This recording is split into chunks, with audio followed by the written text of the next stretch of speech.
আমি শেখ মোহাম্মদ সেলিম। আমি মালয়েশিয়া প্রবাসী ব্যবসায়ী। আমি 2008 সাল থেকে মালয়েশিয়াতে কর্মরত ছিলাম। আমি 2015 সালে লাস্টে দিয়ে বিবাহ করার উদ্দেশ্যে বাংলাদেশে যাই। নর্মালি আমার জীবনযাপন চলতেছিল।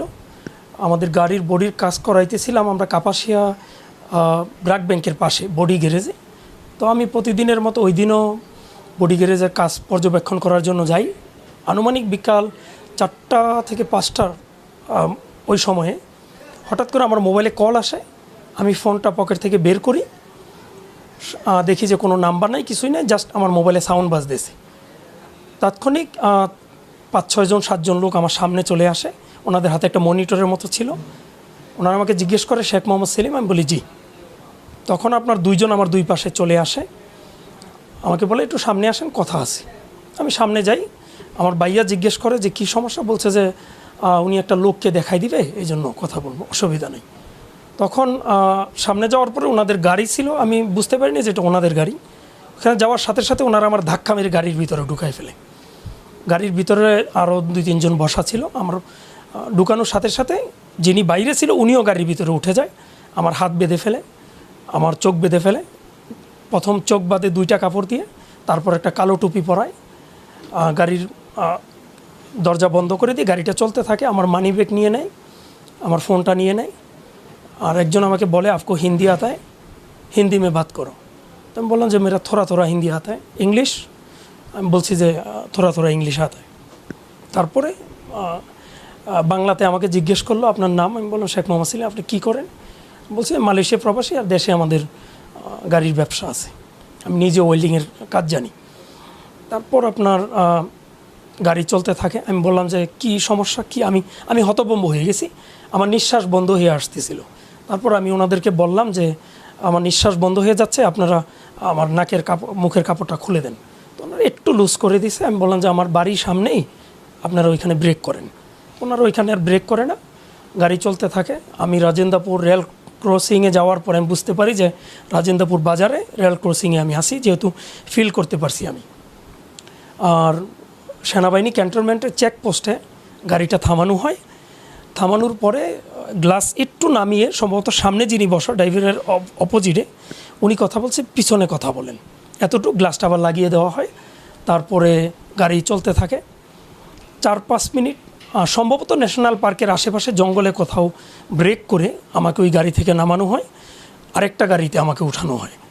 তারপরে গাড়ি চলতে থাকে। তো আমি অনুমান করছি যে নৌবাহিনীর ক্যাম্প কর্মীতলা এর আশেপাশে কোথাও আমাকে নিয়ে গেছে, কারণ এই রাস্তাটা আমার খুবই পরিচিত।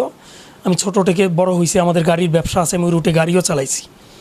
তো আমি ফিল করতে পারি যে আনুমানিক এই এরিয়াতে আমাকে আনছে।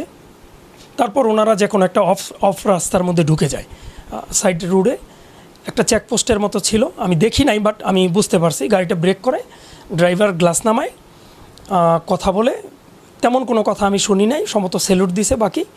তারপর একটু উঁচা ফিল হয়, তারপর একটু সামনে যাওয়ার পর আর একটু উঁচা, মানে গাড়িটা উপরে নিচে এরকম একটা ফিল হয়। 10-15 মিনিট গাড়িটা স্লোলি চলে। আর গাড়ির মধ্যে আপনি উচ্চ স্বরে, সম্ভবত গুজরাটি বা ভারতের কোনো সঙ্গীত, হিন্দি না অন্য একটা সঙ্গীত বাজানো হয় খুব উচ্চ সাউন্ডে। তো গাড়িটা চলতে থাকে, এক জায়গায় ব্রেক করা হয়, ব্রেক করে আমাকে নামানো হয়। একটা কেচি গেটের শব্দ আমি ফিল করি। তারপর আমাকে সিঁড়ি দিয়ে নিচে নামানো হয়। নিচে নামানোর পরে অনেক দূর আমাকে হাঁটিয়ে একটা ঠান্ডা রুমের ভিতরে আমাকে বসিয়ে রাখা হয়। তারপর একজন লোক আসে, একজন বা কয়েকজন আমি দেখি নাই, যেহেতু চোখ বাঁধা। আমার মেডিকেল ইকুইপমেন্ট লাগিয়ে আমার ডান হাতে প্রেশার চেক করে। তারপর বলে আমাকে যে আপনার কোনো সমস্যা? আমি বলছি আমি নার্ভাস ফিল করতেছি, আমাকে কোথায় নিয়ে আসছেন? আর কোনো উত্তর দেয় নাই, উনি শুধু জাস্ট বলে যে অল ওকে। সম্ভবত ওনারা চলে যায়। তাৎক্ষণিক আপনার একটা মহিলার কণ্ঠ আসে, শেখ মোহাম্মদ সেলিম। আমি বললাম জি। আপনি কি করেন? বললাম যে আমি মালয়েশিয়া প্রবাসী ব্যবসায়ী, বাংলাদেশে আমাদের গাড়ির ব্যবসা আছে। তারপর আপনার পিতার নাম, সব কিছু আমার ডিটেলস জিজ্ঞেস করে। আর ওনারা কিছু এলাকার নাম বলে আমাকে জিজ্ঞেস করে যে আপনি পঞ্চগড় গেছেন? বললাম যে না। কোটোয়ালিপাড়া আপনি গেছেন? আমি বললাম যে না। বলছে যে কোটোয়ালিপাড়া আপনি বোমা পুঁতে রাখছিলেন শেখ হাসিনার জনসভায়। আমি বললাম আমি এই নামই শুনি নাই আমার জীবনে কখনো। তারপর আমার পরিবারে কেউ রাজনীতি করেনি, কয় ভাই বোন, আমার বয়স, আমার রিয়েল নাম কোনটা। বললো যে শেখ মোহাম্মদ সেলিম, এটা পারিবারিক দেওয়া নাম। বললো যে না, আপনার অন্য নাম আছে। তো আমাকে মারধর করে, তারপর এইখান থেকে আমাকে নিয়ে যায় ওই অবস্থায় একটা রুমের ভিতরে আমার নিয়ে চোখ খুলে দেয়। আমি দুইজন লোককে দেখতে পাই। একজনের নাম ছিল সম্ভবত শেখ নূর, উনি চট্টগ্রাম থেকে ওনাকে ধরে আনে, কক্সবাজার মরিচা বাজার সম্ভবত। আরেকজন ছিল সিঙ্গাপুর প্রবাসী, উনি ওনার নাম বলে নেই। এইখান থেকে তারপর একজন আসে, আইসা আমাকে খাতা কলম দিয়ে যায় আমার জীবন বৃত্তান্ত লেখার জন্যে। আমি লিখে দিই। তারপর আমার মোবাইল পাসওয়ার্ড নেয়, ইমেল আইডি চায়, ফেসবুকের আইডি চায়, আমি এগুলো দিই। তারপরে সম্ভবত সন্ধ্যাই হবে, আমাকে একটা এনার্জি প্লাস বিস্কিট দেওয়া হয়, একটা মাম ওয়াটারের পানি দেওয়া হয়, আর বাকি দুইজন যে ছিল তাদেরকে নর্মালি খাবার দেওয়া হয়। তারপর সম্ভবত দিন আর রাত্র তো তফাৎ বুঝতে পারি নাই, আমাকে জিজ্ঞাসাবাদের জন্য চোখটোক বেঁধে নিয়ে যাওয়া হয়। চোখটোক বেঁধে নিয়ে গিয়ে আমাকে পুনরায় জিজ্ঞাসাবাদ করে সেম জিনিসপত্র। খুব মারধর করা হয়, প্রচণ্ড মারধর করার পরে আমাকে আরেকটা রুমে নিয়ে যাওয়া হয়। ওই রুমে আমি একজনকে দেখতে পাই, ওনার নাম ছিল লিটন, ওনার বাড়ি বাড্ডাতে। ওনাকে নাকি অনেক আগে বন্দি করে রাখছে। উনি অলিম্পিকে বাংলাদেশের হয়ে দুবাইতে যাওয়ার কথা ছিল। তারপর এখানে থাকি, এইখান থেকে পুনরায় আমাকে আবার জিজ্ঞাসাবাদের জন্য নিয়ে যাওয়া হয়। সেম আপনার খুব মারধর করা হয়, আমাকে ইলেকট্রিক শর্ট দেওয়া হয়, অনেক নির্যাতন নিপীড়ন করা হয়। তারপর আবার পুনরায় আমাকে ওইখান থেকে আরেকটা রুমে নিয়ে আসে। ওইখানে আপনার রাখার পরে পুনরায় আমাকে জিজ্ঞাসাবাদের জন্য নিয়ে যায়। একদিন আমাকে বাইরে নিয়ে যাওয়া হয়, মেঘনা ব্রিজের উপরে বালির বস্তা বাঁধা হয়। আমাকে এখানে অস্ত্র ধরে, তো বলে যে এখন আমাকে ফেলে দিবে। তো একজন বলতেছে স্যার কি শ্যুট করেই ফেলে দিব? তো বললো যে না, শ্যুট করার পরে ওনার পেটে ব্লেড দিয়ে পোজ দিয়ে দিন যেন লাশ বেশি না ওঠে। তারপর একটা কল আসে, ইয়েস স্যার, ওকে স্যার, ঠিক আছে স্যার। তখন ফোনটা রাখার সাথে সাথে আমাকে জিজ্ঞেস করে যে তোর নাকি কোনো আত্মীয় স্বজন প্রশাসনে নাই? তো আমি বললাম যে নাই, আমার ব্লাড কালেকশনের কেউ নাই। তখনই আমাকে প্রচণ্ড মারে, শুধু মুখের মধ্যে। আমার মনে হয়েছে 4-5 জন মিলে আমাকে গাড়ির মধ্যেই কিলাইছে। আমার এগুলো ফাটায় লাইছিল, রক্ত বের হয়েছে। ওইখান থেকে আমাকে নিয়ে আরেকটা রুমের মধ্যে রাখে। ওইখানে একটা ছেলে ছিল আপনার, তার নাম ছিল, প্রথম সে বলছিল শাহেং শাহ, পরবর্তীতে সে বলে বাড্ডা সোহেল, বংশালের সোহেল। সোহেল আমাকে খুব সান্ত্বনা দিত।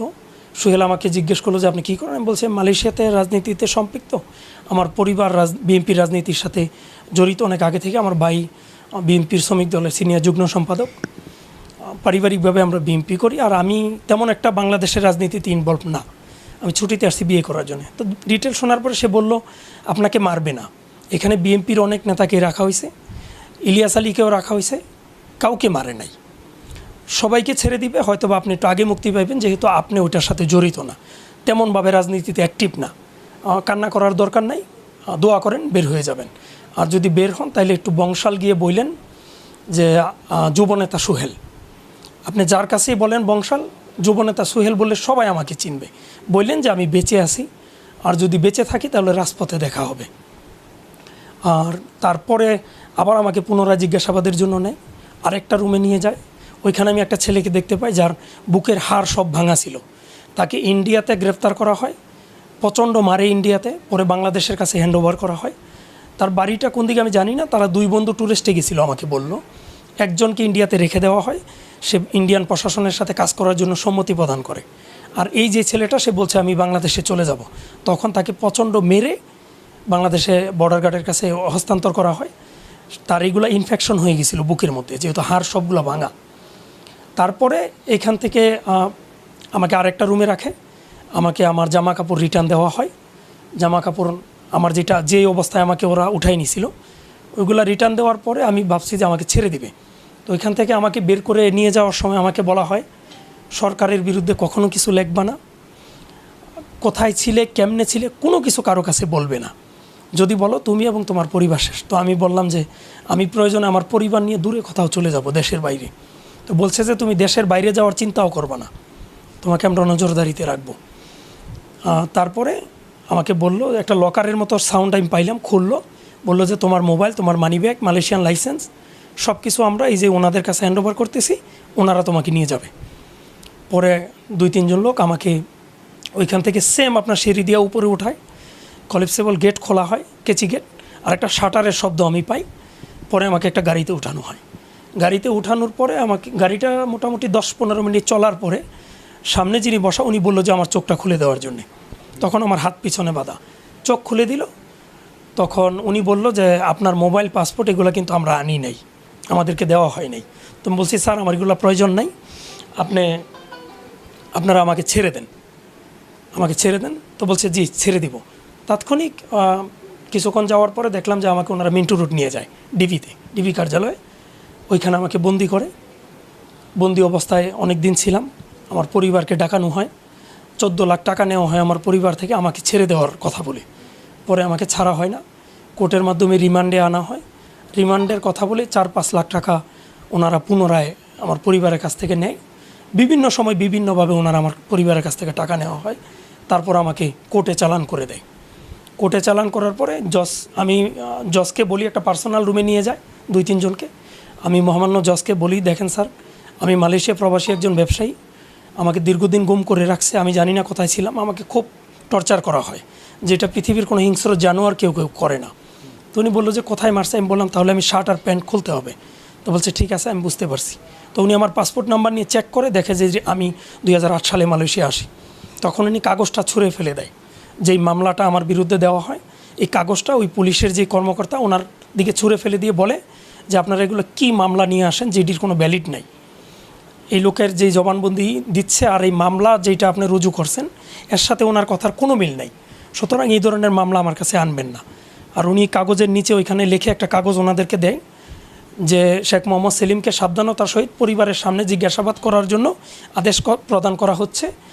যেই অবস্থায় ওনাকে আমার আদালত থেকে আপনাদের জিম্মায় দেওয়া হচ্ছে, পুনরায় একই অবস্থায় ওনাকে আমার আদালতে সোপর্দ করা হবে, আপনাদেরকে আদেশ করা হলো। তখন ওনারা আমার ওইখান থেকে নিয়ে যায়। তারপর আমার পরিবারের সাথে পুনরায় সাক্ষাৎ করে, টাকা পয়সা নেয় ডিবিতে। তারপরে আমাকে কেরানীগঞ্জে 3 দিনের মাথায়, 4 দিনের রিমান্ড ছিল, 3 দিনের মাথায় ওনারা আমাকে কেরানীগঞ্জে প্রেরণ করে দেয়। কেরানীগঞ্জ থেকে কাশিমপুর থেকে আমি জামিন নিয়ে বের হই সম্ভবত নভেম্বরের লাস্টে দিয়ে। আমি মে মাসের 29 তারিখে আমাকে ওনারা গুম করে। আমি নভেম্বরের লাস্টে গুম, আর ডিবিতে আমি প্রায় 2.5 থেকে 3 মাসের মতো ছিলাম মেবি, কারণ ওইখানে আপনার টাইমটা আসলে আমরা বুঝি নাই, দিন আর রাত। ডিবিতে বোঝা যায় তো কিছুটা, বাট আয়নাগর যেটা, ওটা তো আর আয়নাগর আগে জানতাম না, বাট ওইখানে দিন আর রাত্র বোঝা যাইতো না। আমার মনে হয়েছিল যে আমাকে মাটির নিচে রাখা হয়েছে, অন্ধকার, লাইটও ছিল, লাইট একটা উপরে ছিল, কোনো ফ্যান ছিল না, প্রচণ্ড গরম। আপনার দিনগুলো কেমন যেত? খুব ভয়াবহ অবস্থা, আমি দিন আর রাত বুঝতে পারতাম না। ক্ষুধা লাগছে, খাবার দেয় না, আবার এইমাত্র খাবার দিল, কিছুক্ষণ পরে আবার খাবার দিচ্ছে। টয়লেটে আপনার খুব নির্যাতন করতো। টয়লেটে প্রথম কয়েকজনের সাথে রাখছে, লাস্টে দিয়ে আপনার একলা রাখছে আমাকে। আর টয়লেটে খুব নির্যাতন করতো, 1 মিনিটের কম সময় দিত টয়লেটে, বাইরে দিয়ে লক করতো, ওনারা লাথি মেরে ভিতরে ঢুকে যাইতো। আমি যতটুকু প্রথম তো বুঝতে পারি নাই, আমি তো আসলে হতভম্ব হয়ে গেছি। পরবর্তীতে আমি বুঝতে পারি, আর নেত্র নিউজ একটা ইনকোয়ারি করে ইনভেস্টিগেশন করে বের করছিল, মালয়েশিয়াতে সেলিম নামে একজন লোক ছিল, যিনি গাজীপুরে বাসা বাড়া ছিলেন। তো ওই সেলিম কোটোয়ালি পাড়াতে সম্ভবত বোমা পুঁতে রাখছিল বা এরকম একটা মামলার আসামি ছিল। ওই সেলিমকে টার্গেট করে ওনারা আমাকে আয়নাগরে উঠিয়ে নিয়ে যায়। যখন তারা বুঝতে পারে যে এইটা সেই সেলিম না, আর আমি অরিজিনাল সেলিম, আর ওই লোকের নাম ছিল সম্ভবত ইকবাল হোসেন, যখন তারা বুঝতে পারে তখন আয়নাগর থেকে আমাকে বের করে দেয়। আর ওনারা যখন আমাকে ছেড়ে দেয় তখন বলছিল যে এইখানে ওয়ান ওয়ে রাস্তা, আপনার কপাল ভালো, আপনি বাইরে যেতে পারতেছেন, এইখানে যারা আসে কেউ রিটার্ন যায় না। না, আমার চোখ বাঁধা ছিল, যেভাবে আমাকে উঠায় আনছে ওইভাবে চোখ বেঁধে আমাকে মারতো। আর ওই যে রুমের ভিতরে বাড্ডা লিটনের সাথে দেখা হয়েছিল, সোহেলের সাথে আমার কথা হয়েছিল। সোহেল বলল বিএনপির আর অনেকে আছে, এম এ ইলিয়াস আলী সহ অনেকের কথা বলছি। আমি বাংলাদেশের আমি বের হওয়ার পরে ওনারা সুপ্রিম কোর্ট থেকে আমার জামিন ক্যান্সেল করা হয়। 6 মাসের জামিন ছিল, 1 মাসের মাথায় ওনারা আমার জামিন ক্যান্সেল করে আমাকে কোর্ট সারেন্ডার করার জন্য লেটার পাঠায় আমার বাড়িতে। তখন আমি পালিয়ে মালয়েশিয়া চলে আসি জীবন রক্ষায়। আর মালয়েশিয়া আসার পরে এম্বাসির লোকজন পরিচয় দিয়ে আমাকে বুকিট বিনতাং থেকে উঠিয়ে নেওয়ার চেষ্টা করে। তখন আমি ইউএনের আন্ডারে ইউএনকে জানাই, মালয়েশিয়া ইউএনকে, ওনারা আমাকে আশ্রয় প্রদান করে, পলিটিক্যাল আশ্রয় যেটা, রাজনৈতিক আশ্রয়। আমি এখন ওইভাবেই আছি, আমার পাসপোর্ট নাই। এইখানেও আওয়ামী লীগের নেতৃবৃন্দ আমাকে অনেক হুমকি দিয়েছে, বিশেষ করে রেজাউল নাকি আওয়ামী লীগের সভাপতি, যিনি উনি কাজাংয়ের আওয়ামী লীগের সভাপতি, বা বিভিন্ন সময় বিভিন্ন আওয়ামী লীগের পরিচয় দিয়ে আমাকে হুমকি দামকি, আমার বাড়িতে হুমকি দামকি, ডিজিএফআই গিয়ে আমার আম্মাকে গালাগালি করা, আমার বাইয়া বাড়িতে থাকতে পারে না যে বিএনপির সাথে জড়িত। অনেক হেনস্থার শিকার হয়েছি পারিবারিকভাবে, আমরা অর্থনৈতিকভাবে আমাদেরকে একেবারে রাস্তায় নামিয়ে দিয়েছে। আমি এটা সুষ্ঠু বিচার চাই, এবং যারা গুম আছে এখনও আয়নাগর থেকে অনেকে বের হয়ে আসছে, আপনারা জানেন। আমি চাই যারা ওইখানে গুম, শত শত মানুষের কান্নার শব্দ আমি শুনতে পেয়েছি। তো আমি চাই সমস্ত গুম যারা আছে সবাইকে যেন ছেড়ে দেওয়া হয়। আপনারা প্রতিবাদ করুন, সাংবাদিক, অনলাইন সোশ্যাল মিডিয়া যারাই আপনারা আছেন, আপনারা প্রতিবাদ তুলুন, আওয়াজ তুলুন। যেহেতু স্বৈরাচারী সরকার বিদায় নিছে, এখন যারা বন্দী আছে সবাইকে যেন পরিবারের কাছে ছেড়ে দেওয়া হয়। জোরালো দাবি আমি জানাই, এবং আপনাদেরকেও রিকোয়েস্ট করি আপনারা এই দাবিটা উঠান।